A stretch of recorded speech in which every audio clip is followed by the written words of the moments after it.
Good evening, everyone. Welcome to the Midtown Scholar Bookstore. My name is Alex. I'm the program director here at the bookstore. Thank you for joining us in Harrisburg. We're happy you're here. We hope you enjoyed tonight's event with local authors Joel Burcat and Tory Gates. Before we begin, can we just give Joel a round of applause? This is a book launch. It's a party. And we're very happy everyone could make it out. I do have some quick housekeeping notes before we get started.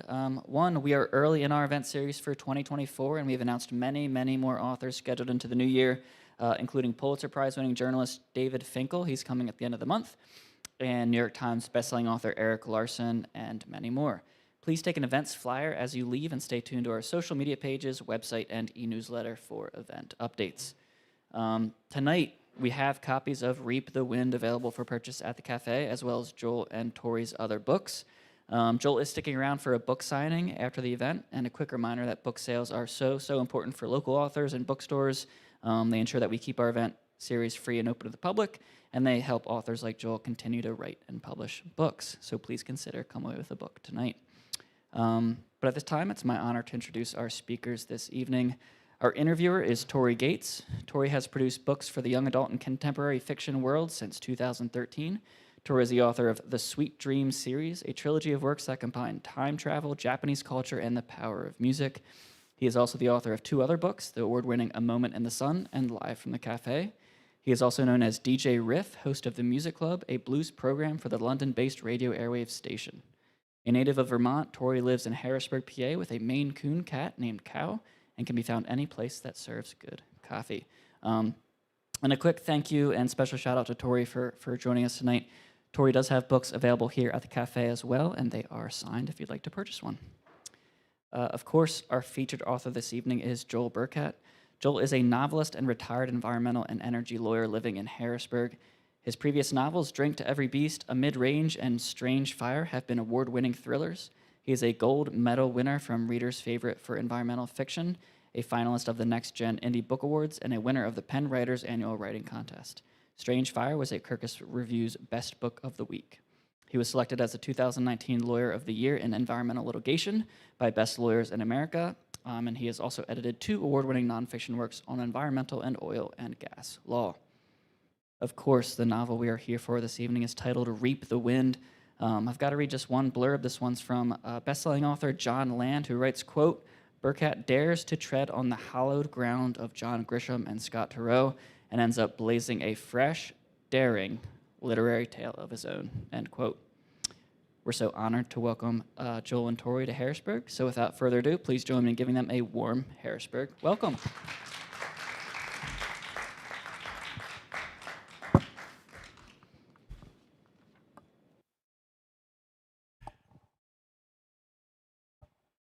Well, all right. Thank you very much, Alex. And thank you all for coming. This is going to be a lot of fun, I think. Joel, you and I have kind of sat across from one another, and we've had you on my podcast, the Brown Posey Press Show, a few times. I think you are, in fact, the record holder for being on it most times. Wow. Do I get a special jacket or an emblem for that or something? We're working on it. All right. We're working on it. No, it's because you keep pushing me to get you on the show, and that always works. Always works. Well, I'll tell you, the one thing if to begin with is coming out of your career, you shifted into not just one, but have a string of work that has come off as pretty effortless in terms of storytelling, the pace, and especially the characters. And I want to start by asking you about something. I don't know if I've ever asked you this before, but I had a really interesting experience about 33 years ago. And when I was working in theater, I'd given a friend of ours a ride home. This young lady was just getting into college, and she was planning to go to law school. And she said, I want to do something different. He said, I want to become an environmental attorney. I want to go into that field. And I'm ashamed to admit, I'd never heard of it. I thought, really? And so I asked her, tell me about this. Tell me what you want to do. And I honestly can't remember an awful lot about the conversation, but she went in with a real desire to want to make a difference and not just be a lawyer. She wanted to do something other. I guess the main thing I'm coming out of is there a history for this that dates back? How far does it date back, and where did you come in with your decision to go into this area as an attorney? Thank you for that. First of all, let me start out by saying thank you to Alex and Midtown Scholar. It's just awesome that they produce these programs for all of us here in Harrisburg. And I remember the bad old days before Midtown Scholar when we didn't have a venue like this. So it's really terrific having something like this, and the authors that come through and musicians and other people that come through and sit on the stage. And it's my honor really to sit up here as well. So thanks to Midtown Scholar, thanks to the Pappenfuss family, and thanks to Alex, and thanks especially to Tory for being my interrogator tonight. So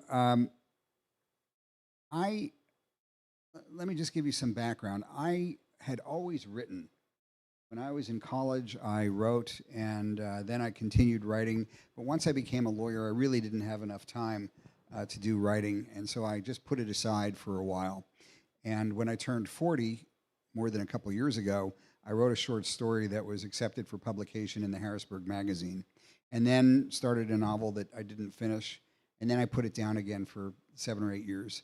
And finally, actually, there's a man sitting right over here who knows this story because I was at his place up in Lubec, Maine on a very rainy few days. And there was absolutely nothing to do at the Ralph Picciotto residence up in Lubec, Maine. I mean, you know Lubec. It's the easternmost city in the United States, on the mainland. And there was absolutely nothing to do. I had my cell phone. That didn't work unless I wanted to use the Canadian cell towers, which was going to cost me about $5 a second. And I had some stories in my head, and I started writing, and it was great. I just had these stories that just wanted to come out, and they'd been sitting in my head for a long time. And so I started writing them. They were not environmental stories. The first story I wrote was called "The Best Beer I Ever Had," and I wrote a number of other stories. About a story every month I was able to produce. After about a year of writing short stories, I bumped into a friend of mine, actually on Green Street in Harrisburg, and he said to me, "So how's your novel coming along?" And it was Carl Schumann, if you know Carl. And I said, "What novel? I'm not writing a novel." And he simply looked at me and he said, "Why not?" So I thought about it. I went home and I started writing a novel. And that's how I got started writing novels. My first novel has not been published, my first real novel. I'm still actually fiddling with it from time to time. That's been probably 15 years of fiddling with that. But I have always had an interest in environmental matters.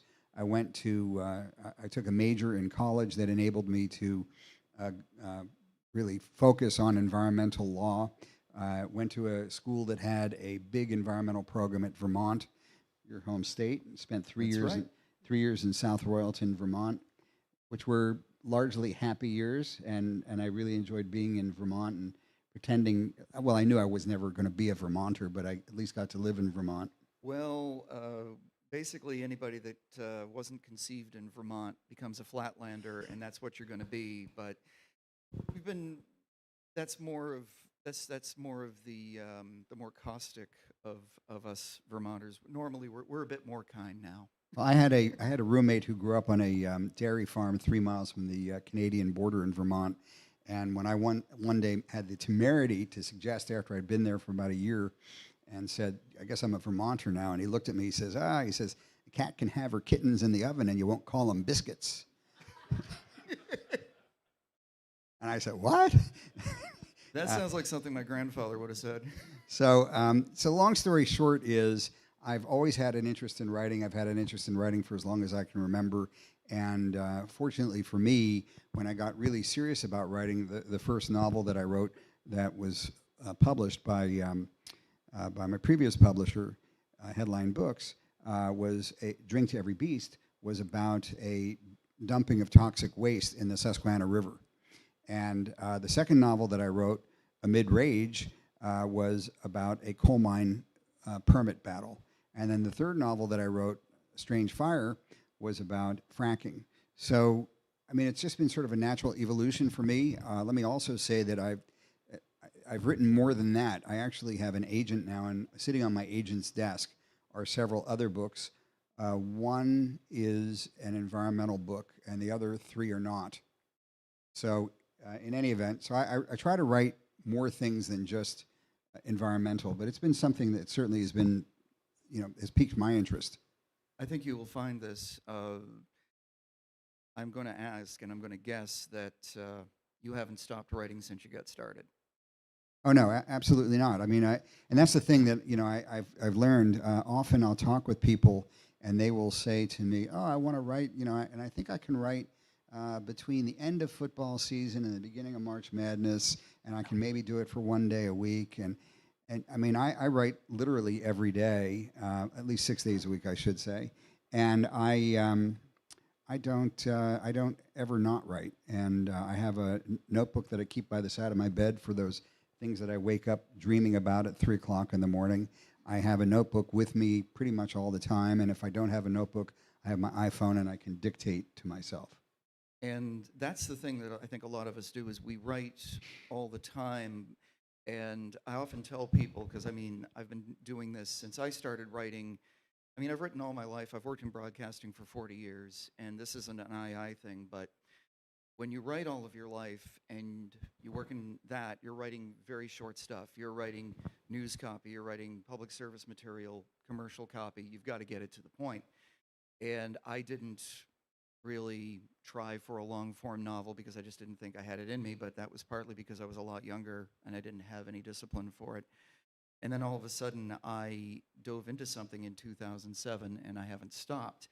And the thing I also tell people is, just because you haven't written the great American novel or the next great novel, if you haven't bashed out 5,000 words, that's all right. As long as you keep thinking about it, like you do. You write notes down, you write things down, good. I always tell people, just think about it. Keep thinking about what you've got going, and it's different for each person, but for me it's like this. When I start writing a story, I don't write for anywhere from 3 months to maybe 2 years. I will just let something cycle in my mind again and again to make sure that, first of all, I haven't done this again already. This isn't the same story that I've already done. Are these characters starting to mean something more to me, and do they have meaning? And if you just let that happen, it's going to happen. It's going to start rolling for you, and let it cook. That's the way I see it.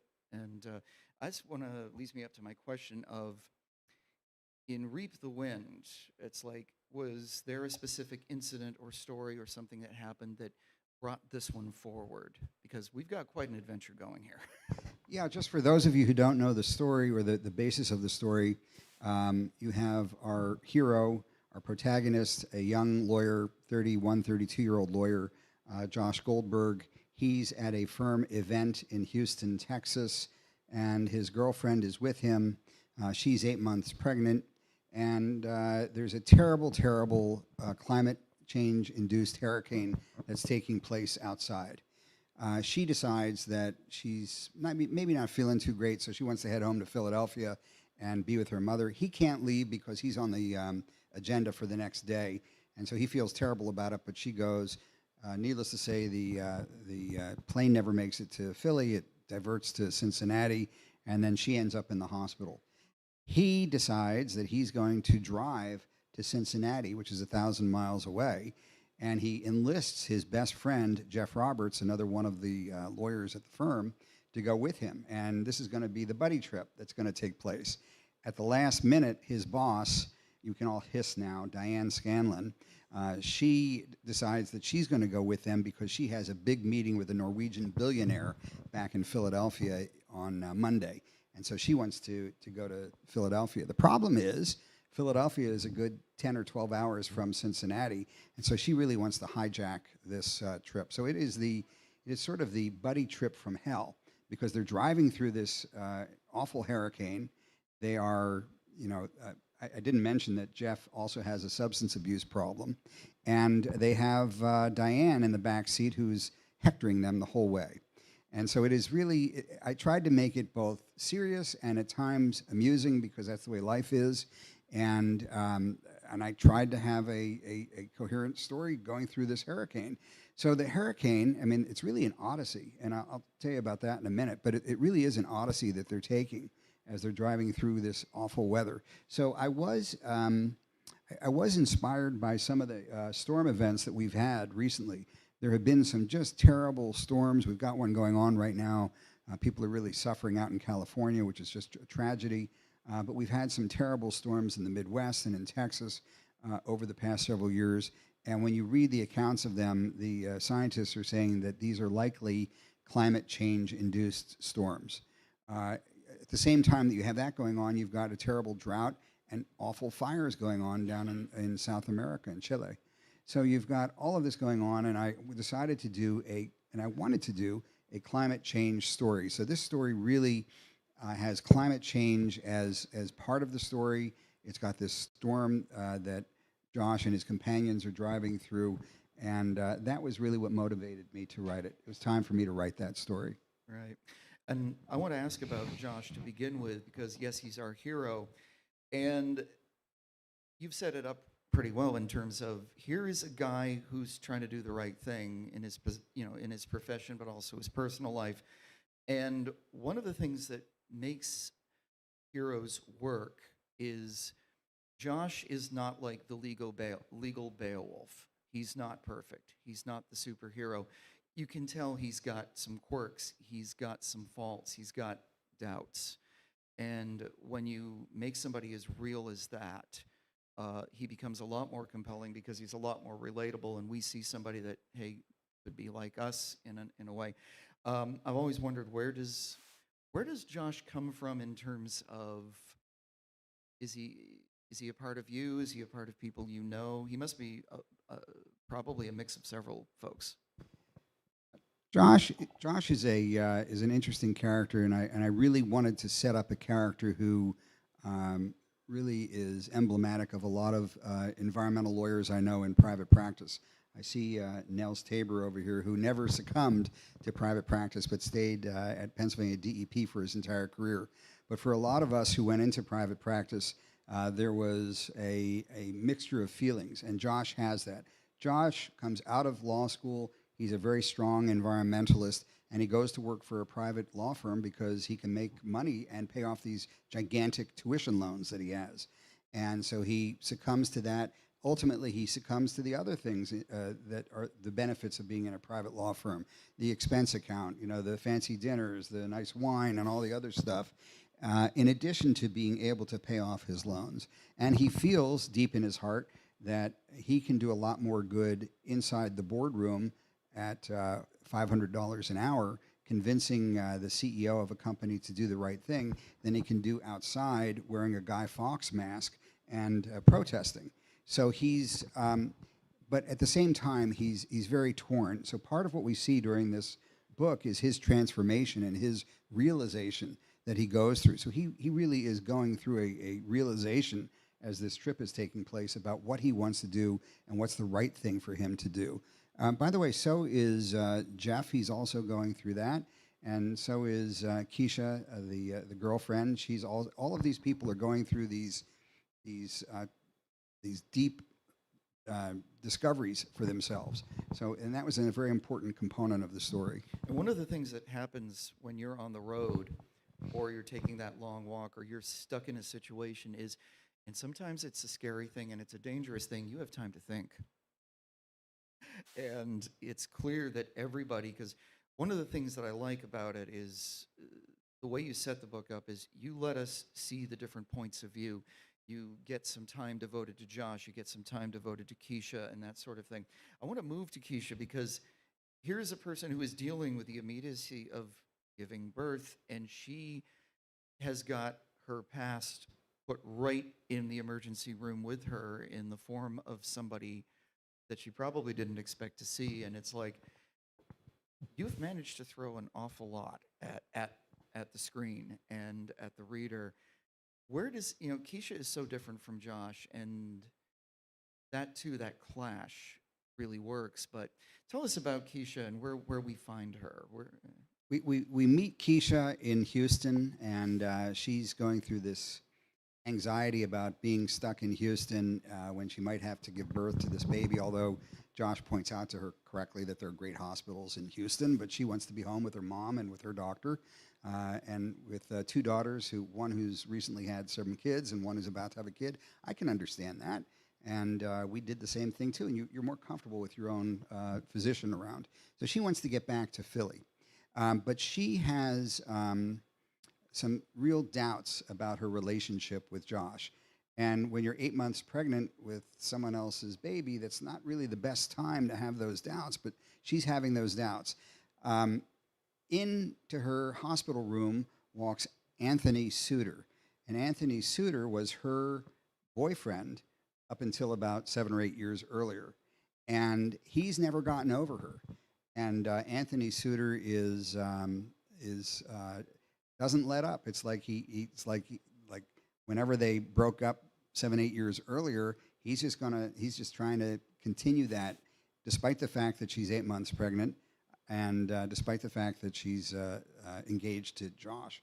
So I wanted to turn up the heat in particular, so far as Kiesha was concerned, and really give Kiesha some stress, and really make her have to wonder and think about what it is that she wants out of life. And ultimately, she has to make a choice. And again, it's decisions, and you give a lot of them, because it's like Josh has decisions to make, Kiesha has them as well, Jeff has them, and it's almost like there's a crossroads for just about everybody. Without giving it away, it seems like everybody hits a crossroad at one point or another in this story, and it's going to be like, what is the answer? What are the answers going to be? And that makes the pages turn. I want to briefly touch on Jeff, because he's kind of like, he's almost, because some of my books are set in Japan, and I do a lot of research in Japanese history because I've always been interested in it. Here is the faithful retainer to the samurai. Here's Jeff. Here is this guy I'll follow you anywhere, man. And it's like, his problems are pretty much obvious to people, and they're probably a lot more understandable. And it's sort of like, here's the guy burning the candle at both ends. It's like he's almost like he's like a working alcoholic, a working addict. And I don't work in the legal profession, but I've seen enough of it in broadcasting, and it's something you try to avoid. But then there's those people like Jeff. And again, you see people like that. But what does he really do he's a catalyst in a way. He's kind of like the guy that nudges Josh a bit at times. Jeff is a really important character in the story because, like you pointed out, he, in fact, is the sounding board for Josh. He challenges Josh on a lot of things. He's got his own demons that he's dealing with that are just awful demons. You figure out very early on that he's got some serious substance abuse problems. I'll just tell you an anecdote from 15, 20 years ago in my life.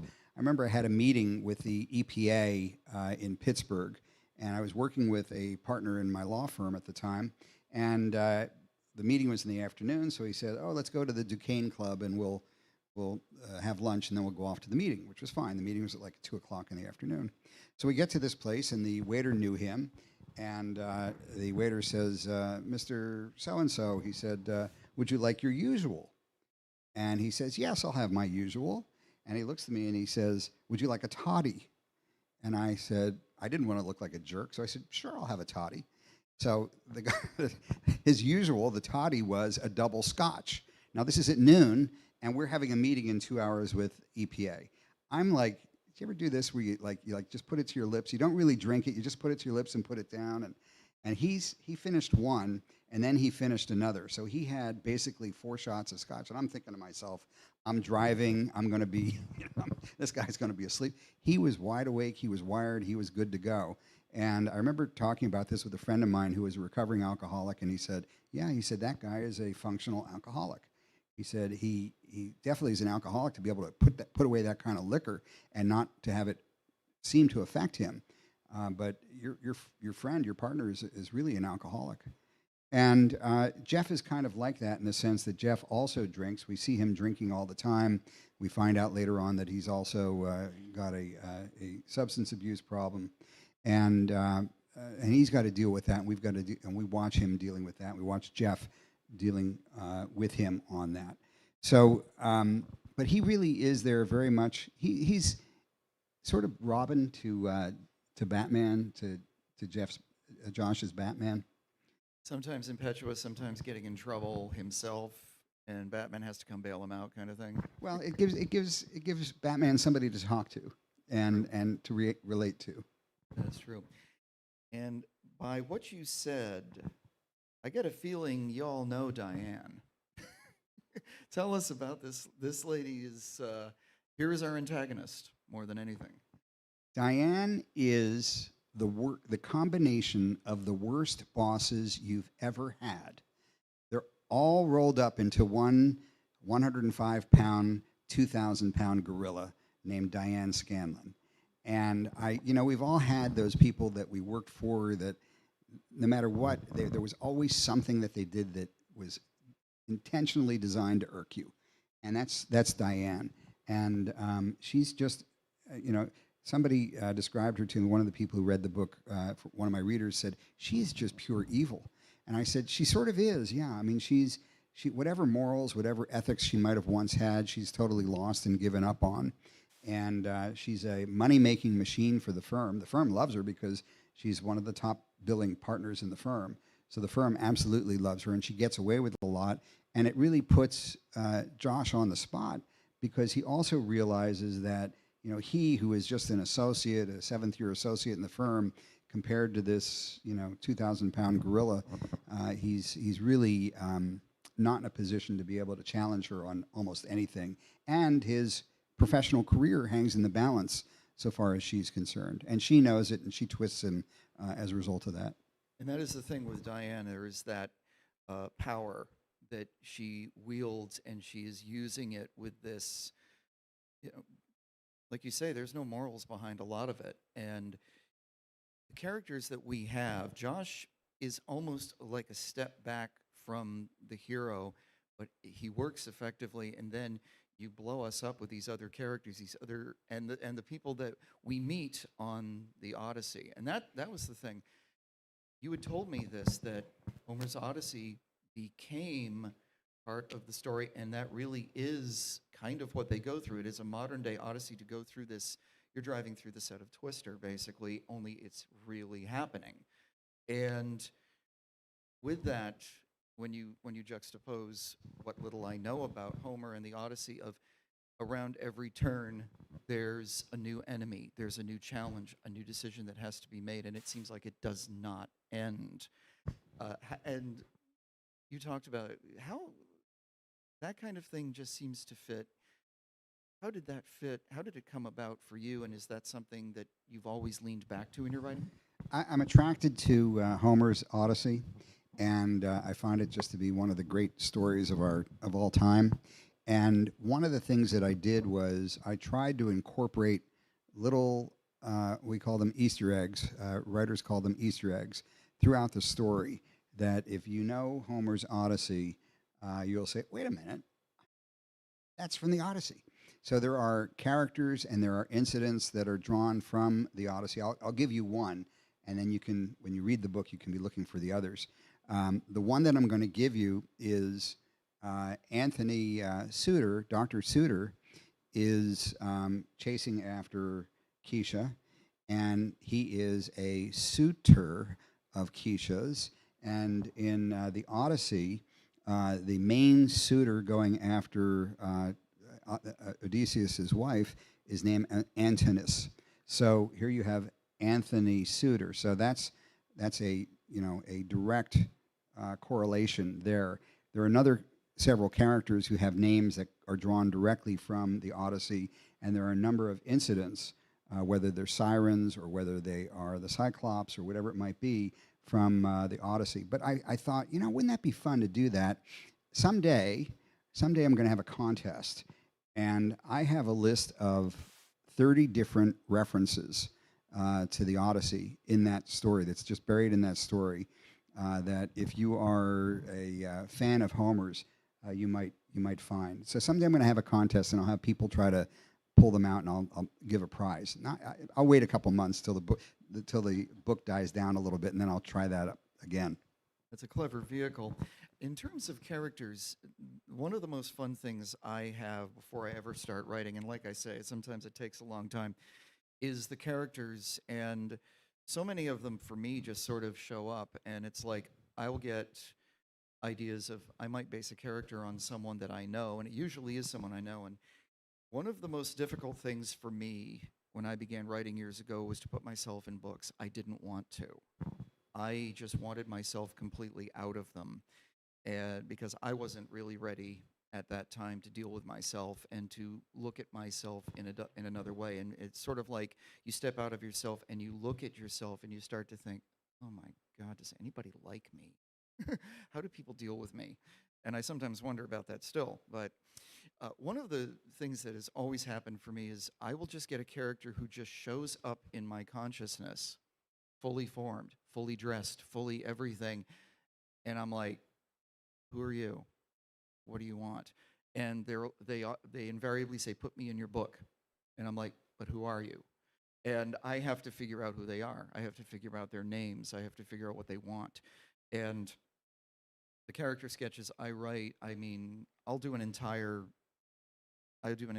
file, and it'll be like, it can be anywhere from 25 to 50 pages of, this is who this is what they look like, this is how they are, what's their attitude, who are they related to, and do you have the characters show up, or and then how do you sculpt them so that they don't look too much like one person who can come after you? Well, there's actually about 5 questions buried in there, and I would have objected if we were on the witness stand. Yes, but, you would have. But there's, I was often asked the question with my Mike Jacobs stories, the first 3 books that I wrote, whether I was Mike Jacobs, and I'm not. There are certainly elements of me in Mike Jacobs, and there are probably elements of me in Josh Goldberg as well. But so far as the other characters are concerned, they did not come fully formed, and in fact, at some point, I was in my mind trying to decide how to describe these people, and Jeff is. I decided to make him a really unbelievably good-looking guy. So he's Regé-Jean Page, only more pumped, and if he were a running back. So just imagine that kind of image in your mind. That's Jeff, and Josh is if Adam Driver and Zach Galifianakis had a baby, that's Josh. So, I mean, I just tried to come up with who would these people be like, and what would they appear like, and or at least in their own minds, with what would they look like.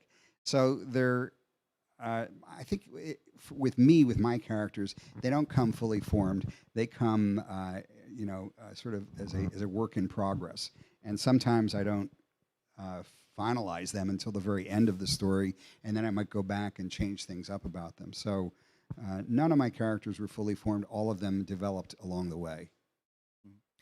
And I guess the next thing for that is, like you say, they change as time goes by. And Mike Jacobs was an example of somebody who evolved and continued to grow throughout the story. And in terms of like your storylines, that's another thing too, is point A to point B is never a straight line. And if it is, you've got a problem. And how do you like map it out? Because I will just write a storyline. Chapter 1 should be this. Chapter 2 should be that. Chapter 3 will be this. And then, of course, it doesn't happen. And then I have a good friend, Olivia Barrier, who is a really fine author, and she has the style of the cards. She's got the cards. And I don't remember exactly what she explained to me, but she's got cards for everything she's writing, where they're going to go, how this is going to go, how this is going to happen. And I hope I don't misquote her, but it's like that's her roadmap of point A to point B and throughout the storyline. How does it work for you? It varies from story to story. In this one, I actually used a roadmap of Texas, and these characters are driving on these roads, not highways for the most part. They're driving on these secondary roads through Texas. And so they, I came up with scenarios of what would happen in or near various towns in Texas, like Cleveland, Texas, and other places. I did make up one town. Some of you will chuckle when you hear this. One town is named Dybbuk, Texas, and there are some really, really bad things that happen in Dybbuk, Texas. But there was that. I knew that I had some plot points from the Odyssey that I wanted to build into the story, and so I knew all along that there was going to be an incident, with sirens. And I knew all along that there were going to be lotus eaters and the like from the Odyssey. So those kinds of things were sort of my plot points. But I didn't, other than knowing the beginning and the end of the story, I did not know exactly what was going to happen. And so I got to a certain point, and I would say, okay, now we're in, this town in Texas. What's going to happen here? What could possibly happen? Because it's got to be worse than the last thing that happened. And it becomes more surreal as it goes on. Well, in the time that we've got, I've got a couple of questions left for you. And getting back to the environmental angle, this is something, we've talked about the more powerful storms that we're seeing, especially the ones out in California and that sort of thing. And when I was preparing for this, I read an assessment by a scientist named Sarah Doss, and she's currently with the Woods Hole Oceanographic Institute, and she said, pretty much we're going to face more of this. We're going to see more storms. We're going to see more rising sea levels. We're going to see more damage. And it's not a sky is falling thing. This is happening right now. And this is the thing she said, that government and the public right now are in a reactive state. And that has got to change. So from where you are, where are we at this stage in climate change and the environment? Are we going to be able to set foot forward on this? Your stories are a part of what's happening in environmental fiction. That oriented fiction is really becoming popular, but does it have the ability to help move the case forward?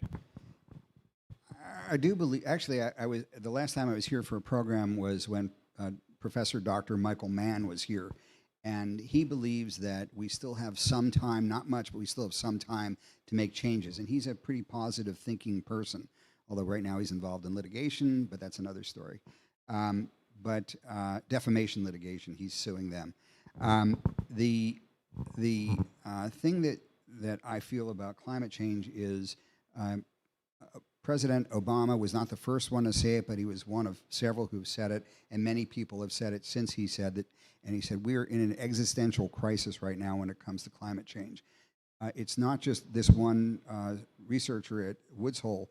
The IPCC, which is the leading organization internationally, has issued some very, very cautionary reports and has really taken the world to task for not being more serious about it. Governments now are becoming more serious about climate change, but it's a tremendous struggle because you've got the need to do away with and to reduce the amount of our reliance on carbon-based fuels and getting away from fossil fuels and moving to renewables, and the resistance that exists over that because you've got such strong economic reasons and companies that are out there that are fighting that. So we're in a precarious position right now, climate-wise, very precarious. And the question is whether things will change. Things are changing, by the way, and for the better and slowly. And the question is whether things will change fast enough. But you look at these storms, and the IPCC, Woods Hole, every national scientific NSA organization of every country has basically come out and said the same thing, and that is that change has to happen. It's got to happen soon. And the question is whether we can change fast enough, because it's like trying to, turn a large ship. You could say, okay, we're going to change things now. Well, that ship's going to keep going in that same direction for a long time to come before it is able to turn. And that's the situation that we're in right now, so far as the climate is concerned. Okay. Well, Joel, my last question is usually the question I ask everyone when I do these. When it comes to anybody that you speak with who maybe comes to you and says, hey, I've got this idea for a story, and they start telling you about it and that sort of thing, what's the best piece, what's the one piece of advice that you have to have that person tell their story? What would you tell them? So if there are any budding writers here, or if there are any people here who've been thinking to themselves, gee, I'd like to write, I really want to write someday, my suggestion to you is write. And don't worry about what it says. Just don't worry about what your draft says. Just get it down on the paper. When I was sitting in Ralph's living room in Lubeck, Maine, and I mean, I had, that story, The Best Beer I Ever Had, went through about 100 different drafts till it was finally published. But you just got to sit down and write. And Annie Lamott, who's a great, great writer, some of you may know her, Stephen King, another great, great writer, and both used exactly the same phrase to describe your first draft. It's known as a shitty first draft. You will write a shitty first draft. That's what they both said. It's hard to believe that Annie Lamott, if you know her, if you heard her talk, would say something like that, but she does. And don't worry about it. Just get it down on paper. Just start writing. And don't stop writing. Don't say, oh, that's awful, I'm giving it up. No, you got to go back now. You've got to rewrite. I've heard it said many times that writing is rewriting and editing. So you've got to go back and you've got to rewrite the story and rewrite the story. If you have people that you trust, if you can get involved in a critique group, then all the better. Get together with your critique group and critique each other's stories and your story, and that will hone that story down and make it better and better. So write, rewrite, get together with people who are other writers who can critique your writing, and just do it. I mean, there's more people have not written a novel because they just couldn't get over the initial hurdle. It's unbelievable to me when I talk to vast numbers of people who say, oh, I've got this great story and I wish I could write it. Just sit down and write, dude. Exactly that. I think that says it all. Thank you so much, Joel. And thank you all.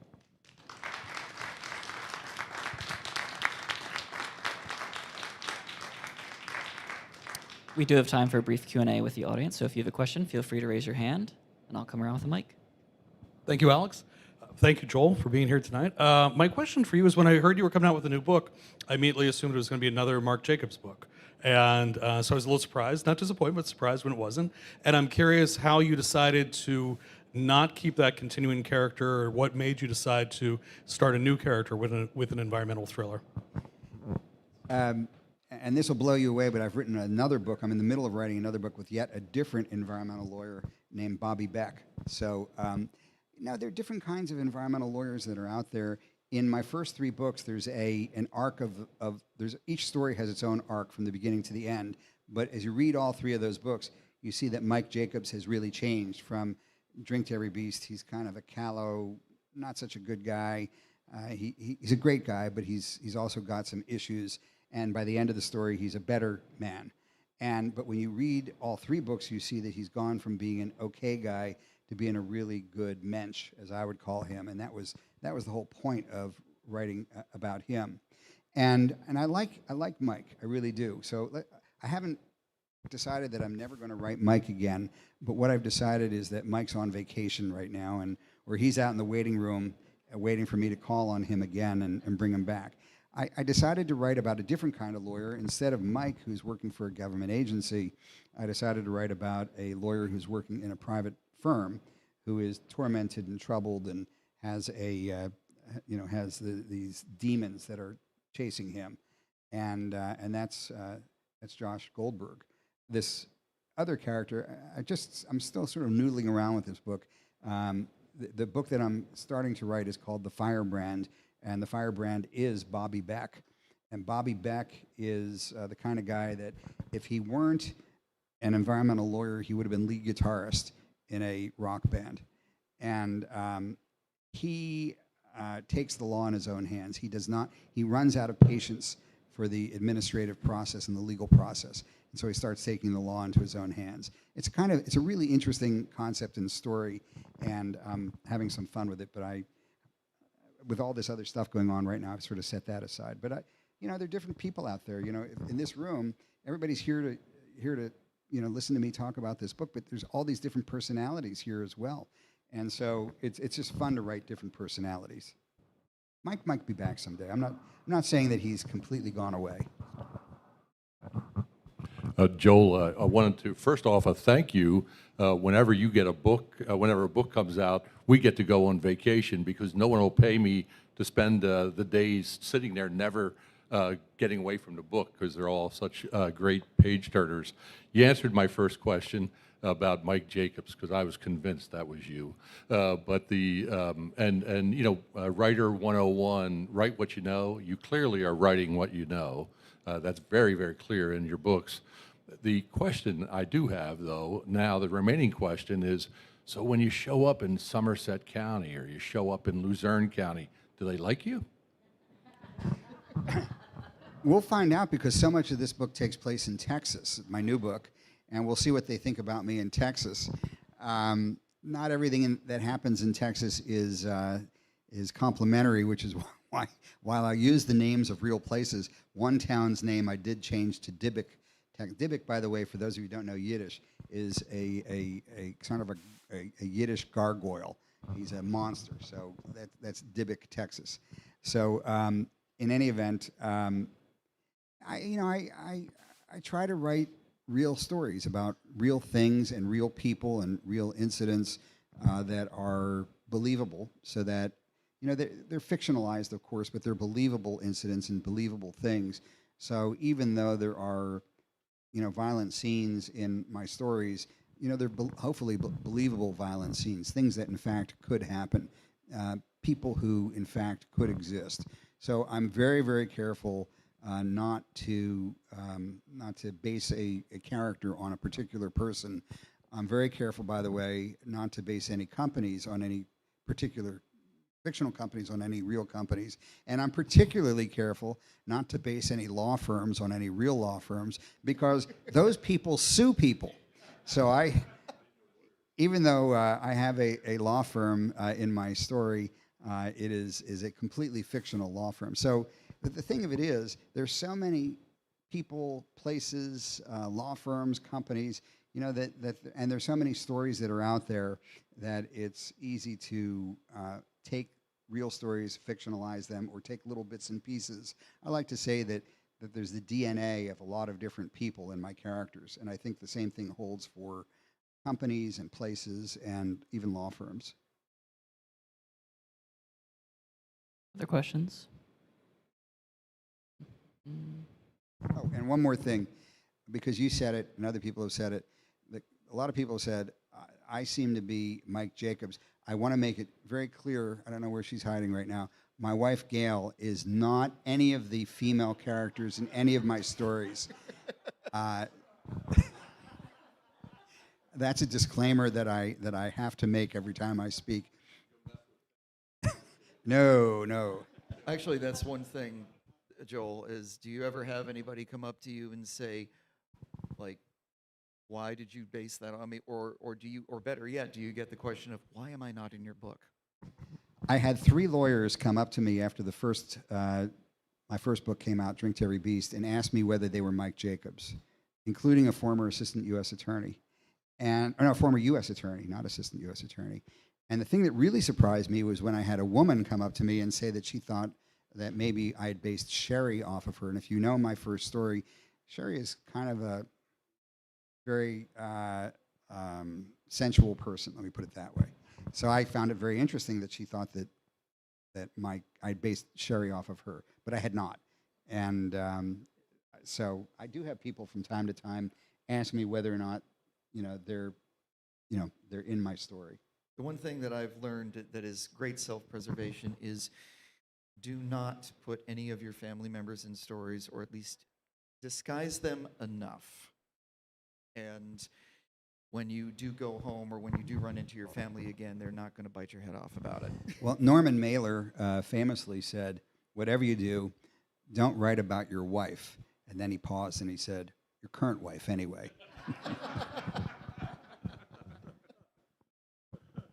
Any other questions? Yes.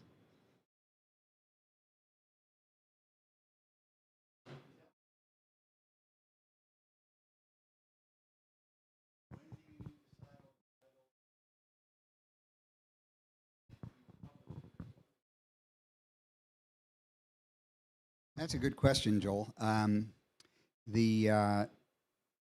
The titles go through many transformations. I'll start out with one title, it's sort of a working title, and then over time, the title will change, and there are times that I just not happy with a particular title.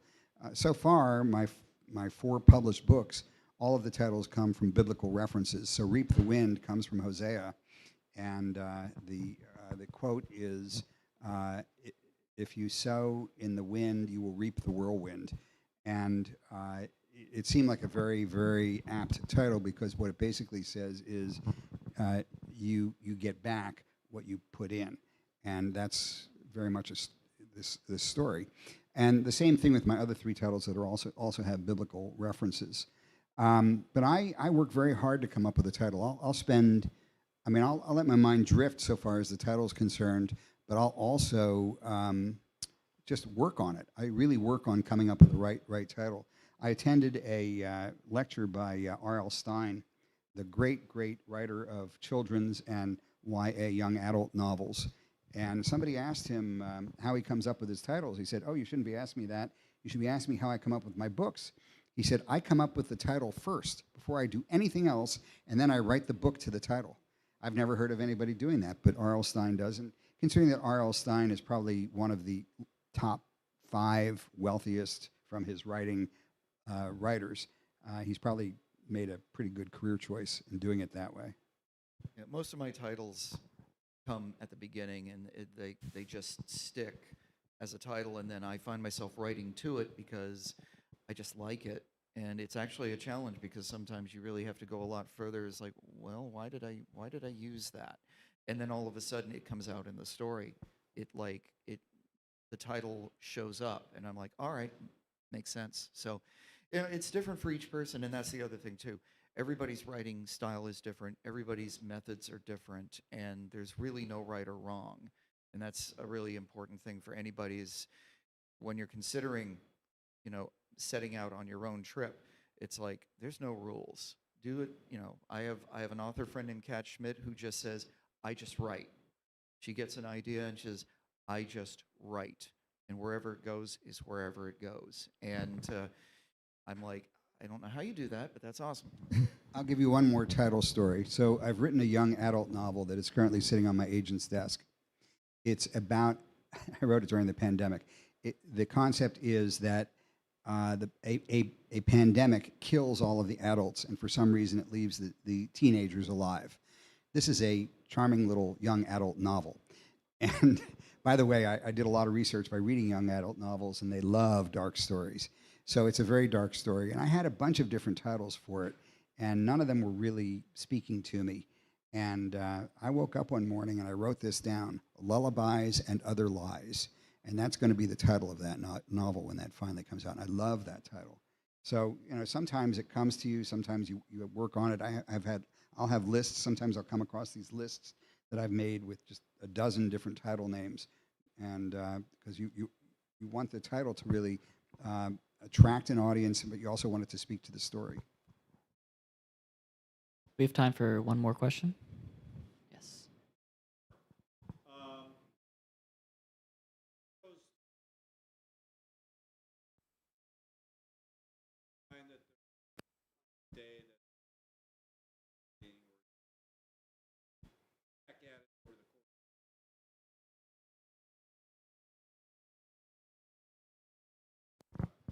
That has changed over time, Nels. So when I started writing, I was already practicing law, and I was already a partner in a law firm. And my law firm had this crazy idea that they sort of owned all my free time. And they did. And I was obligated to work for them. But I would sometimes at 9 or 10 o'clock at night, I'd be watching television, and I'd think to myself, well, they don't force me to work when I'm watching TV. So if I were writing instead of watching TV, that's my personal time. So I started doing that. And I would go upstairs at 9 o'clock at night, and I would start writing, and I'd write for a couple of hours. So up until about 6 years ago, I did all of my writing either at night or on Sundays. And I would, I would definitely get a second wind, and it would be an absolutely different kind of experience for me than the writing and the work that I'd done during the day. And it was really awesome to be able to have that kind of experience. Some of you may know that I had a eye condition. I'm legally blind. And when that happened to me, I had to give up practicing law. So I did. And I didn't have to, I wasn't beholden to the law firm anymore, and I didn't have to write at 9 o'clock at night if I didn't want to. So now what I do is I get up in the morning, I have a cup of coffee and some breakfast, and I go upstairs and I start writing. And I'll usually write until about lunchtime. And so now I'm finding I'm writing mostly during the day, and then I'll write again sometimes in the afternoon. I also set aside the afternoons when I'm a little less creative to work on what I call the business of books. So all the business stuff, because a writer really is a small business, unless of course he's Stephen King, in which case he's a big business. But so you have all these business things that you have to do. Can we give one more round of applause for Joel and Tory?